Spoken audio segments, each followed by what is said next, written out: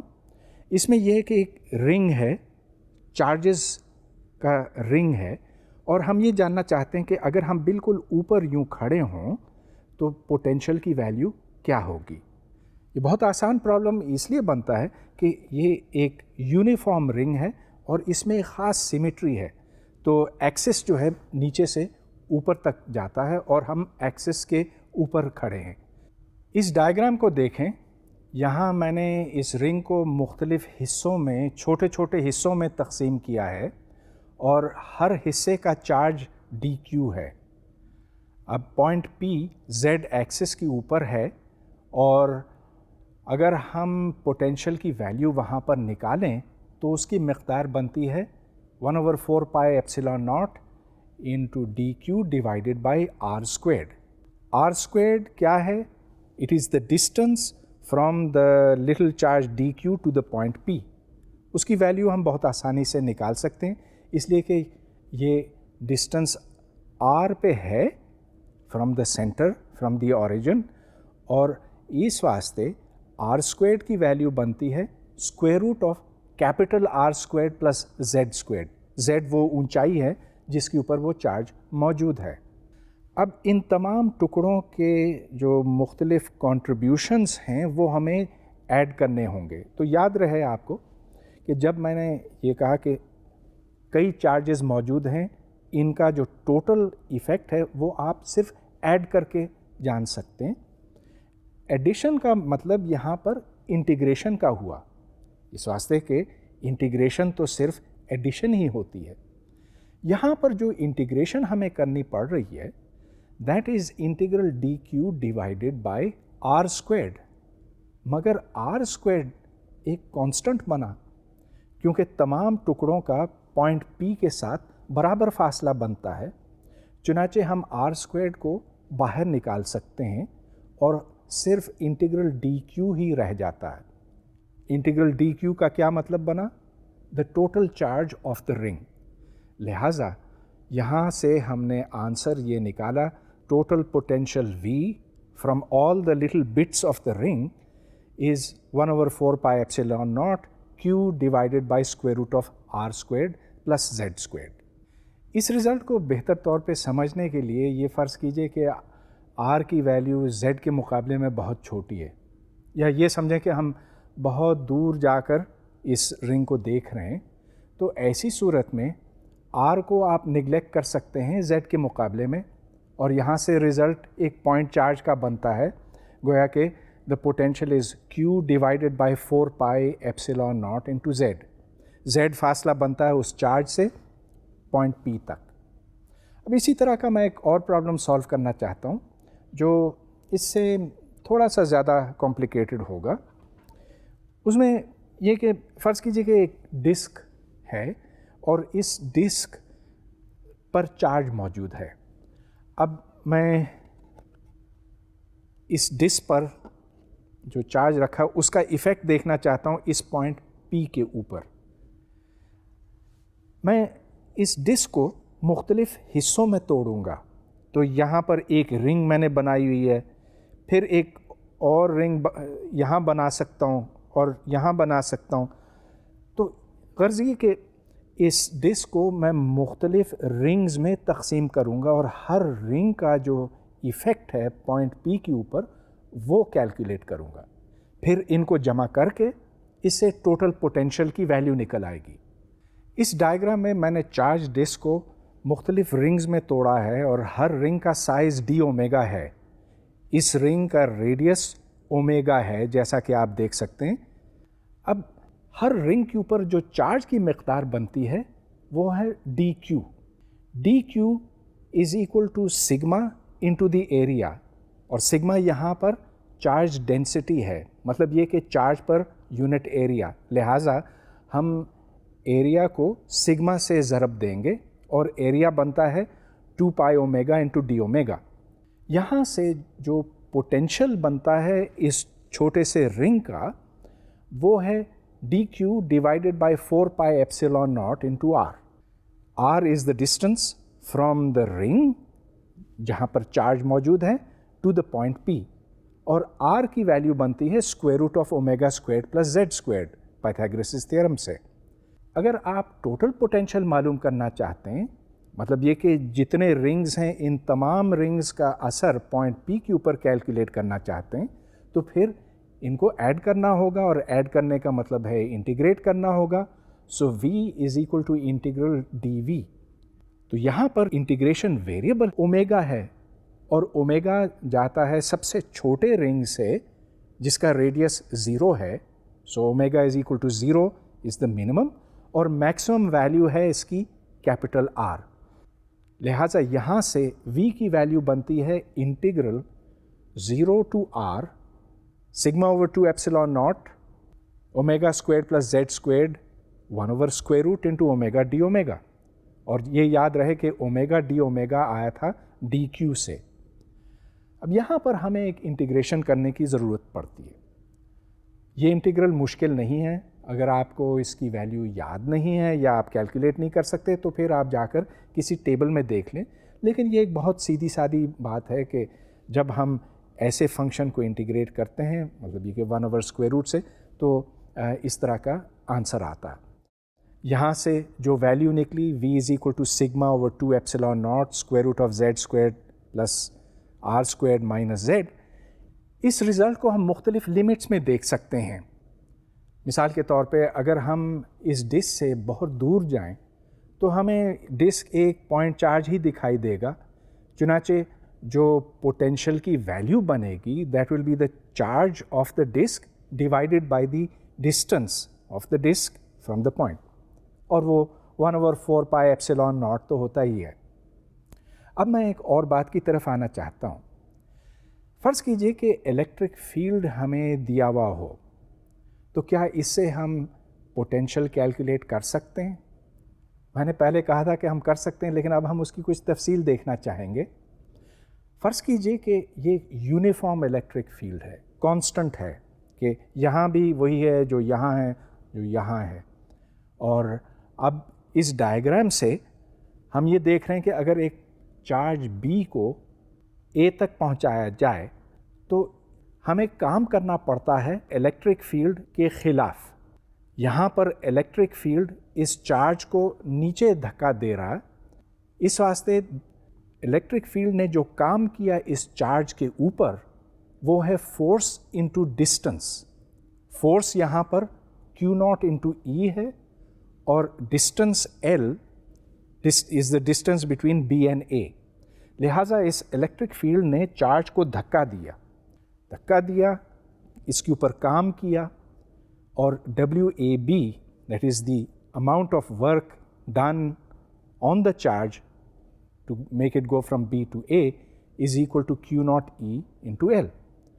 یہاں سے جو پوٹینشیل میں فرق آیا وہ ظاہر ہے کہ E انٹو L ہے, کیونکہ potential is the potential energy divided by the value of the charge. تو ہم نے Q ناٹ سے کیونکہ ڈیوائڈ کر لیا, اس واسطے جو پوٹینشیل ڈفرنس بنا that is just the electric field into the distance.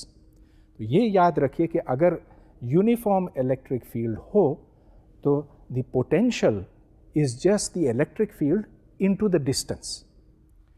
Potential function of position ہوتا, مطلب یہ کہ پوٹینشیل یہاں کچھ ہے, یہاں کچھ اور ہے, یہاں اس سے مختلف ہے. لیکن جہاں جہاں پوٹینشیل کی ویلیو برابر ہوتی ہے, اگر ہم ان پوائنٹس کو جوڑیں تو اس سے ایک سرفیس بنتا ہے جس کو ہم ایکوی پوٹینشیل سرفیس کہتے ہیں. مطلب یہ کہ فرض کیجئے کہ یہ کوئی سرفیس ہے, یہ میز کی سطح ہو سکتی ہے, اس صورت میں یہ چپٹا ہے, فلیٹ ہے, یا ہم کسی گیند کے اوپر کھڑے ہو سکتے ہیں تو اس صورت میں وہ ایک اسفیریکل سرفیس ہے. اگر اس سرفیس کے اوپر ہر پوائنٹ پہ پوٹینشیل کی ویلیو برابر ہو تو پھر وہ سرفیس ایکوی پوٹینشیل سرفیس کہلاتا ہے۔ اب اس کی میں بہت سی مثالیں دے سکتا ہوں۔ فرض کیجئے کہ یہ دو پلیٹیں ہیں، اس پر پازیٹیو چارج ہے، اس پہ نیگیٹو چارج ہے، ان کے درمیان لائنز آف الیکٹرک فورس ہیں۔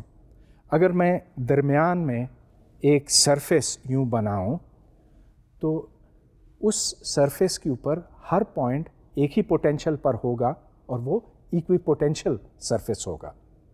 یا پھر اگر میں ایک سرفیس بناؤں جو گول ہے، اسفیریکل ہے، کسی پوائنٹ چارج کے گرد، تو یہ ایک اسفیریکل سرفیس بنا، ایکوی پوٹینشیل سرفیس بنا۔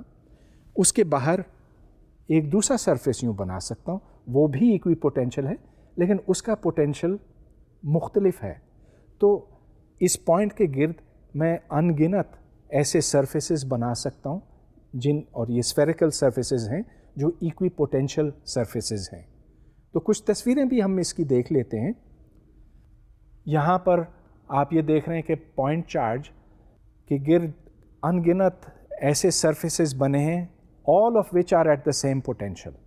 یہاں پر میں نے ایک ڈائپول کا ایکوی پوٹینشیل سرفیس بنایا، دو چارجز ہیں پلس مائنس، اور ادھر جو ایکوی پوٹینشیل سرفیسز کی شیپ ہوگی وہ اتنی سمپل نہیں ہوگی، مگر اس کی پہچان یہ کہ ہر پوائنٹ ایک سرفیس کے اوپر وہی پوٹینشیل رکھتا ہے جو دوسرا پوائنٹ اس سرفیس پہ رکھتا ہے۔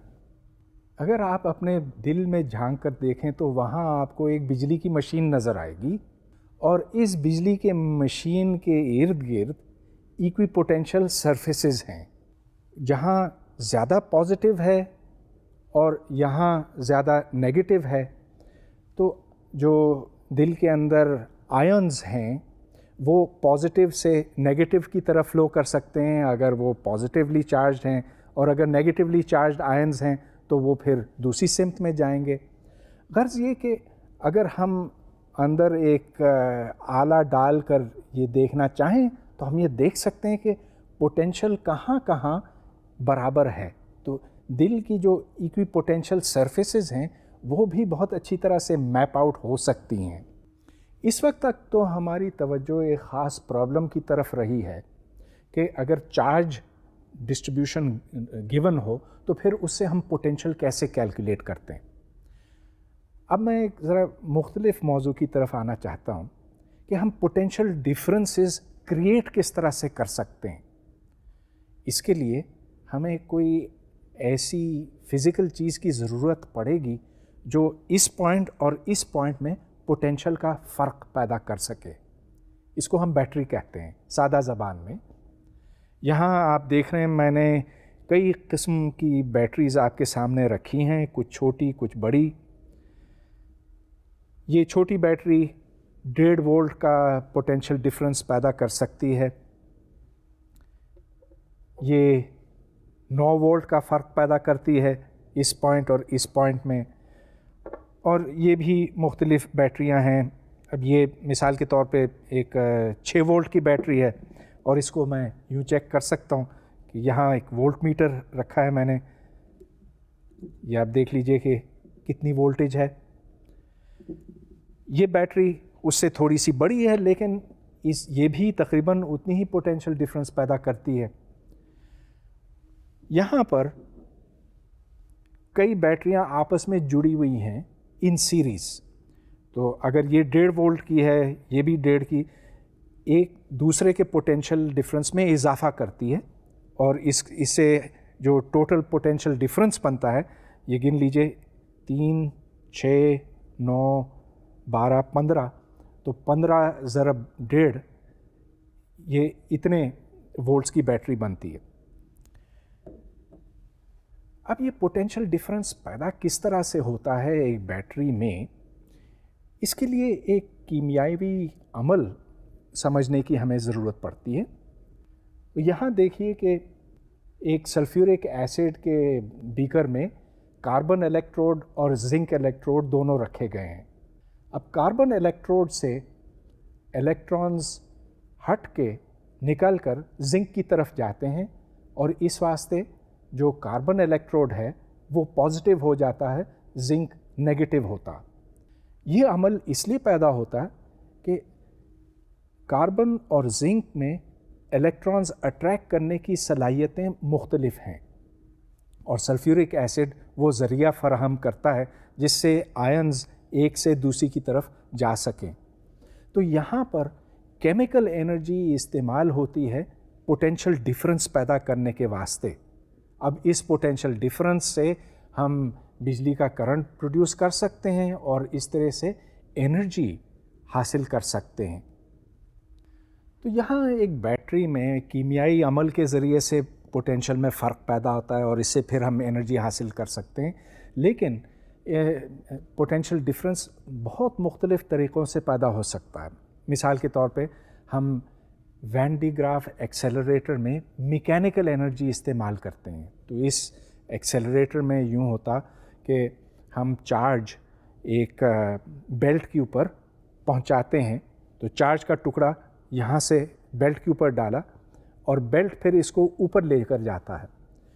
اب یہ جب اوپر لے کر جاتا ہے تو اس کو کام کرنا پڑتا ہے اگینسٹ دی الیکٹریکل فورس، اور اس طرح سے ایک پوٹینشیل ڈفرنس پیدا ہوتا ہے اس مشین کے دو حصوں میں، جو نچلا حصہ ہے اور جو بالکل اوپر کی طرف ہے۔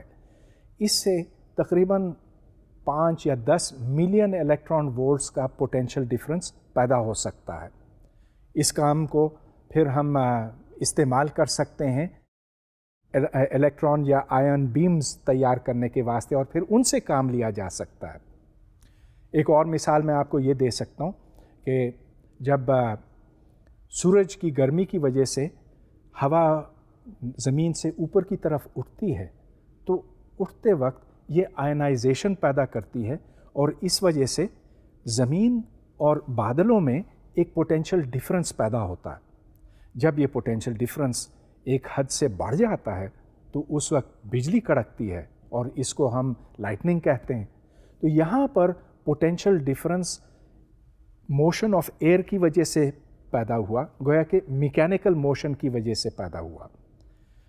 ہر صورت اور ہر حال میں پوٹینشیل ڈفرنس کریٹ کرنے کے واسطے ہمیں انرجی دینی پڑتی ہے کہیں اور سے، تو چاہے وہ سورج سے ہو یا وین ڈی گراف کے بیلٹ چلانے کی وجہ سے ہو یا کیمیائی عمل کی وجہ سے ہو، جو کچھ بھی ہے، ہر صورت میں ہم پوٹینشیل انرجی کریٹ کر سکتے ہیں بائی پوٹنگ ان ورک۔ اب میں ایک سوال حل کرنا چاہتا ہوں۔ اس میں 2 بالز ہیں، کنڈکٹنگ بالز ہیں، اور دونوں کے اوپر چارجز رکھے ہوئے ہیں، ایک چھوٹا ہے ایک بڑا ہے۔ ہم یہ جاننا چاہتے ہیں کہ اگر ان کو ایک تار کے ذریعے سے کنیکٹ کیا جائے تو کس کے اوپر چارج زیادہ ہوگا، چارج کا تناسب اس پر بمقابل اس پر۔ تو یہ دیکھیں کہ اگر ہم نے ان کو تار کے ساتھ کنیکٹ کیا تو اس کا مطلب یہ کہ یہ دونوں بالز ایک ہی پوٹینشیل کے اوپر ہیں، اس واسطے کہ اگر ان میں پوٹینشیل ڈفرنس ہوتا تو الیکٹرانز ایک جگہ سے دوسری جگہ پر جاتے، لیکن چونکہ ایسے اب نہیں ہو رہا ہے اور کچھ اگر شروع میں کوئی الیکٹران فلو تھا تو وہ اب رک گیا، اس واسطے ہم یہ کہہ سکتے ہیں کہ اس بال کے سرفیس پہ اور اس بال کے سرفیس پہ پوٹینشیلز برابر ہیں۔ تو چلیے اس پرابلم کو حل کرتے ہیں۔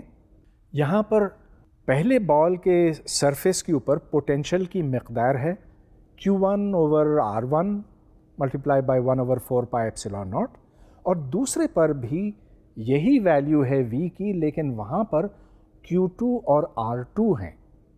چنانچہ اب اس ایکویژن سے ہمیں یہ ملتا ہے کہ Q1 divided by Q2 is equal to R1 divided by R2، اور اگر آپ Q کو 4πr² سگما کے برابر کر دیں تو اس سے σ1 by σ2 is equal to R2 by R1، یعنی کہ الٹ ہو گیا۔ اب یہ دیکھیں کہ حالانکہ دونوں پوٹینشیلز برابر ہیں تو اس اسفیئر پہ اور اس اسفیئر پر ایک ہی پوٹینشیل کی ویلیو ہے، لیکن ان پر جو الیکٹرک فیلڈز کی ویلیوز ہیں وہ مختلف ہیں۔ جو چھوٹے اسفیئر پر الیکٹرک فیلڈ کی ویلیو ہے وہ زیادہ ہے بنسبت بڑے اسفیئر کے۔ اب اس سے کچھ بڑی دلچسپ باتیں سامنے آتی ہیں، وہ یہ کہ اگر آپ ایک چارج رکھیں اسفیئر کے اوپر اور اس اسفیئر کو آپ سکیڑتے چلے جائیں تو الیکٹرک فیلڈ اور the fix charge will increase as 1/r². یہاں سے یہ بات سامنے آتی ہے کہ وہ سرفیسز جو زیادہ کروڈ ہیں یا جن کا ریڈیس آف کرویچر زیادہ ہے ان کے نزدیک الیکٹرک فیلڈ کی ویلیو بھی زیادہ ہے. اسی واسطے جب لائٹننگ راڈز بنائے جاتے ہیں تو وہ نوکیلے بنائے جاتے ہیں، وہ اس لیے کہ وہاں پر ریڈیس آف کرویچر زیادہ ہے، تو الیکٹرک فیلڈ اس پوائنٹ پر اس نوکیلے حصے پہ زیادہ ہے. الیکٹرک فیلڈ زیادہ ہونے کا مطلب یہ کہ وہاں پر اس کے ارد گرد جو الیکٹرانز اور جو مالیکیولز ہیں وہ زیادہ الیکٹرک فیلڈ محسوس کرتے ہیں اور وہاں آئنائزیشن زیادہ تیزی سے ہوتی ہے. چنانچہ جب برق گرتی ہے تو وہ اس نوکیلی چیز کے اوپر زیادہ آسانی سے گرتی ہے. اسی واسطے lightning rods are made pointed. اور یہ سب کچھ ہم نے بہت ایک سادہ اصول سے سمجھا.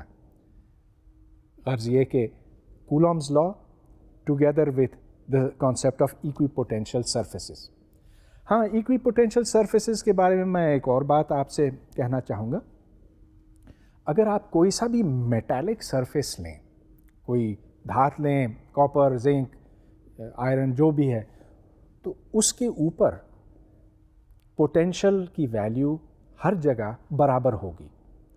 وہ بے شک ایسے اس شیپ کا ہو یا فلیٹ ہو یا جیسے بھی.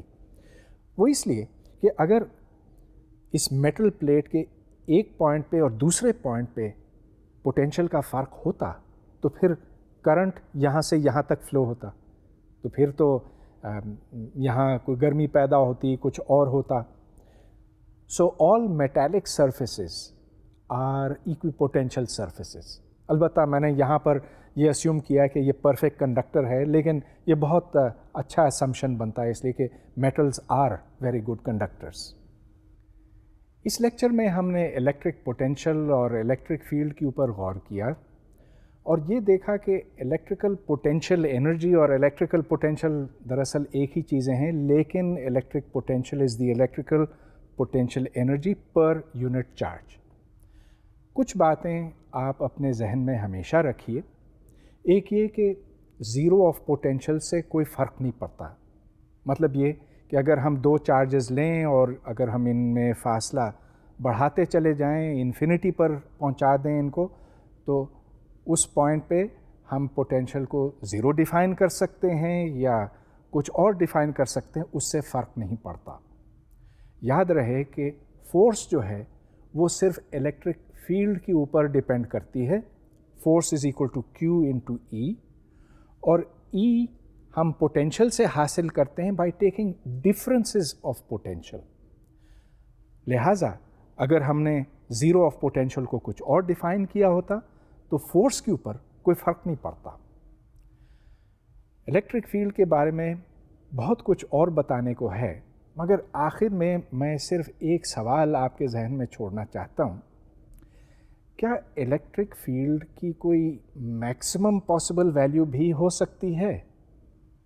اب یہ دیکھیں کہ اگر ہم دو پلیٹس لیں اور ان کے درمیان پوٹینشیل ہم بڑھاتے چلے جائیں تو الیکٹرک فیلڈ کی ویلیو بھی بڑھتی چلی جائے گی. اور یاد رہے کہ اس لیکچر کے دوران میں نے ایک فارمولا بھی ڈیرائیو کیا تھا کہ the electric field E is equal to V, the potential difference between the plates, divided by the distance between the plates, D. تو اگر ہم D کو کم کر دیں یا V کو بڑھا دیں تو الیکٹرک فیلڈ کی ویلیو ہم پھر اپنی مرضی سے بڑھا سکتے ہیں. سوال یہ ہے کہ کیا الیکٹرک فیلڈ کی کوئی میکسیمم پاسبل ویلیو ہو سکتی ہے؟ ہاں، ایک لحاظ سے تو آپ اس کو بڑھاتے چلے جائیں ڈی کو کم کر کے، لیکن جب آپ اس کو بڑھاتے ہیں تو اس کے درمیان جو ہوا ہے یا جو بھی مٹیریل ہے وہ پولرائز ہونے لگتی ہے اور اس سے پھر آئنائزیشن پیدا ہوتی ہے. لہٰذا ایک بجلی کا اسپارک جیسا ایک چنگاری ایک پلیٹ سے دوسری پلیٹ تک جاتی ہے اور اس کو ہم بریک ڈاؤن کہتے ہیں. تو ہوا میں یا کسی مٹیریل میں الیکٹرک فیلڈ کی میکسیمم ویلیو ہوتی ہے. اصل میں ویکیوم میں بھی ایک میکسیمم ویلیو ہوتی ہے الیکٹرک فیلڈ کی. میں اس کی تفصیلات میں نہیں جا سکتا، لیکن شاید پھر کبھی مجھے موقع ملے گا آپ کو یہ بتانے کا کہ خالی ویکیوم، خلا جس کو ہم کہتے ہیں، وہ دراصل مکمل طور پر خالی نہیں ہے. مگر میں اس بات کو مزید آگے نہیں بڑھانا چاہوں گا، اس لیے کہ اس لیکچر کا وقت اب ختم ہوا چاہتا ہے.